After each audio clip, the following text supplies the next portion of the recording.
السلام عليكم، حياكم الله متابعينا الكرام، متابعين قناة مواهب صحم.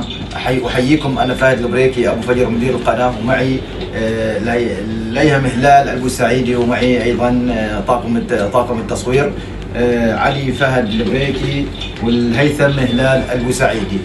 إن شاء الله وبمشيئة الله سوف نتحرك إلى الإمارة العربية المتحدة، تحديدا إلى عجمان لتغطية بطولة خليجي كوارتو. كما نشكر كل من دعمنا سواء كان معنوي أو مادي لتسهيل أمورنا والذهاب لتغطية هذه البطولة. لهم منا كل الاحترام والتقدير. وأيضا لا ننسى رئيس الجوهرة ياسر الخالدي أبو عمار على دعوتنا لتوفير لنا السكن والمأكل. وادعوا لنا بالتوفيق لتغطية هذه البطولة ولرفع اسم عمان الحبيبة فوق.